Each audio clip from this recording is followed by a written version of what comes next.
That was really interesting. It's such a range. I mean, this is like covering probably, I don't know, 15 years of writing.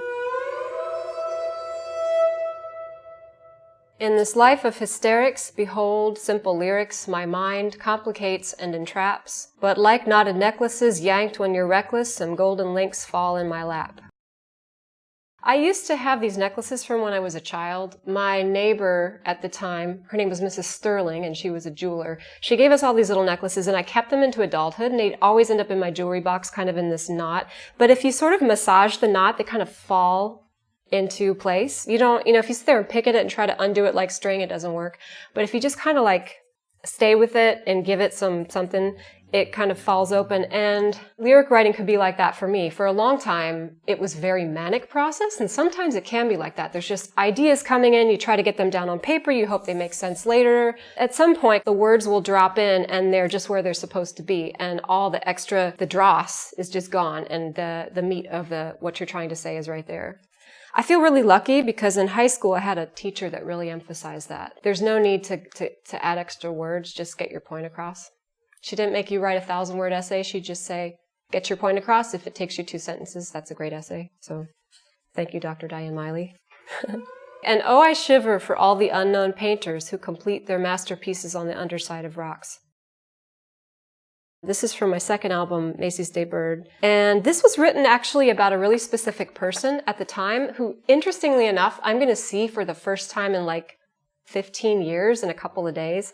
He was a songwriter that we all just loved. We were writing songs like in the East Village, this open mic I used to go to. He was amazing, but he was really volatile. But that was true of a lot of people I knew.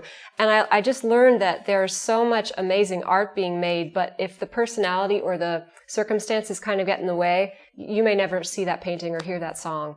But it's also, for me, really affirming because I think that there's just, there's no shortage of amazing works being made all the time. It's just lucky if you get to hear them or see them.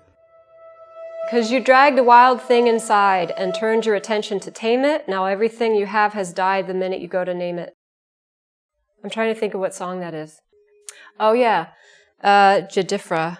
I had this thing for a while where I felt like pets made me really sad. And that shows up in the song. You see like these dogs. You see what a dog's like when it's running on farmland or something, or it's just free. And then you see like when it's in an apartment in New York or something like this. And they sort of get plump and depressed. They kind of like, sigh.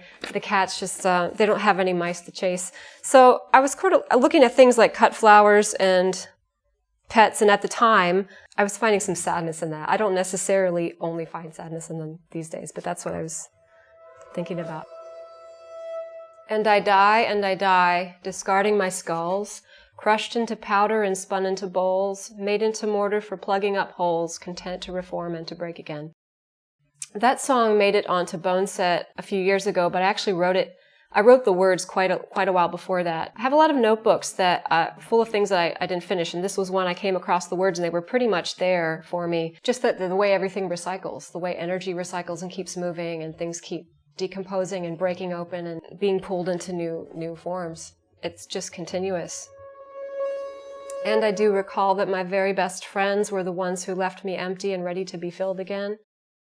When you go through a relationship that seems to have these cycles and you keep going through and finally you just kind of come to the end of it, you're kind of washed out of it, and you realize that even though that cycle is kind of calm down and you may not be able to stay in contact with this person who was so important in your life, but you're bringing so much to the next journey. It can feel like emptiness, but it can also feel like availability. It can feel like everything's possible.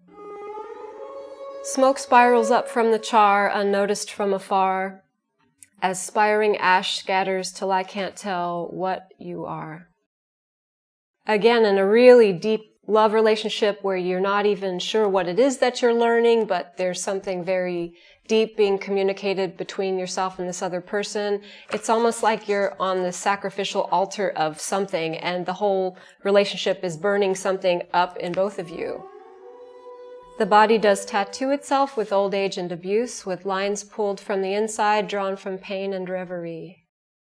Yeah, from Ink and Needles. That was my first album, the self-titled one. I don't have any tattoos, but I love aging bodies and aging faces. I find them so beautiful, and I always really have. I remember having my mind a little bit blown when I was a teenager and I went to London. I was living there for a short time. It was springtime, and Hyde Park was there, and everybody was out sunbathing. And we're a lot more modest in the U.S. in terms of, what we do with our bodies, but there were all these aging sunbathers there, topless women, men in like little tiny bathing suits. And I just felt so happy seeing that. It just seems so real and so true.